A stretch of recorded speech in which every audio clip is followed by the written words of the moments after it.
Continental rupture हो गया, continental Sachar हो गया, ठीक है। These are the major trenches and what you call ridges in the world, ठीक है। इसके अलावा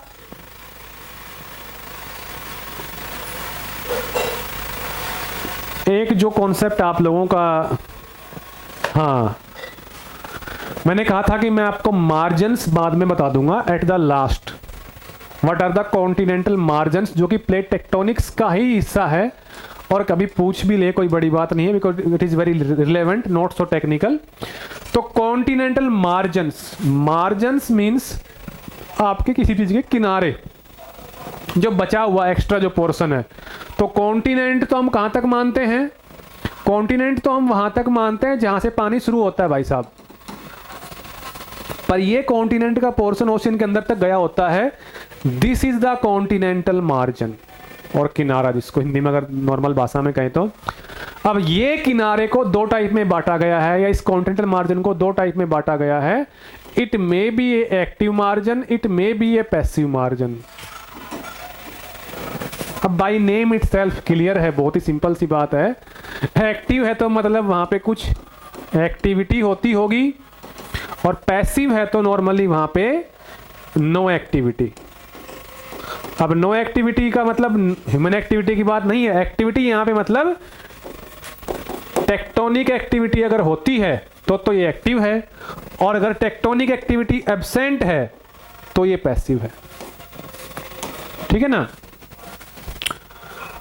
देखो जब भी कभी नया ओशियन बनता है, like in the case of अभी अफ्रीका में होने लग रहा है, या अटलांटिक का ले लीजिए हम लोग। अटलांटिक के दोनों साइड आप देखिए, अफ्रीका का कोस्ट, अफ्रीका का वेस्ट कोस्ट, और यूरोप का वेस्ट कोस्ट, और नॉर्थ और साउथ अमेरिका का ईस्ट कोस्ट, दोनों एकदम शांत हैं। जो वोल्केनिक एक्टिविटी थोड़ी बहुत तो मतलब काफ़ी होती है उसके अंदर, वो तो मिड अटलांटिक ओशन में होती है। ना अर्थक्वेक का आना, ना उन दोनों किनारों पे ट्रेंच बनती है, ना वहाँ क्रस्ट की फोल्डिंग होती है, ऐसा कुछ नहीं है, ना वहाँ कोई फोल्ड माउंटेन है। सो दो आर द पैसिव मार्जिन्स, ठीक है। तो जब यहाँ और जो एक्टिव मार्जिन होते हैं ना, वहां पे क्या होता है, जैसे कि लिए आप लोग देखेंगे नॉर्थ और साउथ अमेरिका के वेस्ट कोस्ट पे ओशियन वाला क्रस्ट सबडक्ट कर रहा है कॉन्टिनेंट वाले क्रस्ट के नीचे, तो कॉन्टिनेंट वाला क्रस्ट भाई साहब फोल्ड कर रहा है, तो यहाँ पे आपको वो माउंटेन मिली एंडीज और रॉकीज, उनके अंदर वोल्केनो भी मिले, इधर भी वोल्केनो मिले, यहाँ पे ट्रेंच भी मिली, और यहाँ पे जो कॉन्टिनेंट का क्रस्ट, सॉरी कॉन्टिनेंट का जो क्रस्ट दूर तक फैला हुआ था, उसका स्लोप आराम आराम से कम होता था। यहाँ जब ये हुआ ना, फोल्ड होने लगा, तो ये बैंड हो गया, तो ये जो कॉन्टिनेंट का जो क्रस्ट है वो अचानक से एकदम कॉन्टिनेंटल सेल्फ जो है वो काफ़ी कम या यहाँ पे गायब हो जाता है, ठीक है ना। किसके अंदर, एक्टिव मार्जिन में।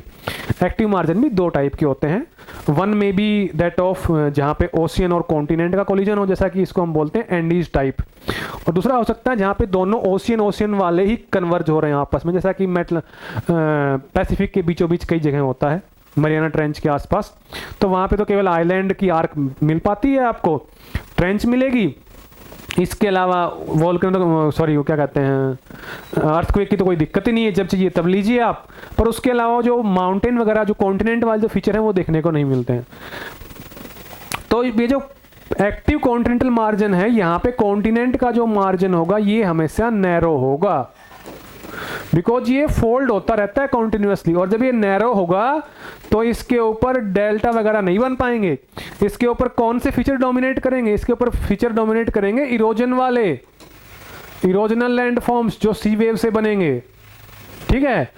यहां पे क्या होगा, यहां पे कॉन्टिनेंट का मार्जिन पैसिव है, तो दूर दूर तक सेडिमेंट जो क्रस्ट था वो तो था ही था, उसके ऊपर और आगे तक सेडिमेंट जमा हो रहे हैं, तो यहां पे कैसे लैंड फॉर्म डोमिनेट करेंगे, डिपोजिशन वाले, जैसे के लिए डेल्टा बन गया, कॉन्टिनेंटल सेल्फ जो होगा वो काफी वाइड होगा, और आपको वोल्केनो और ये सब देखने को यहाँ पे नहीं मिलेगा, ठीक है।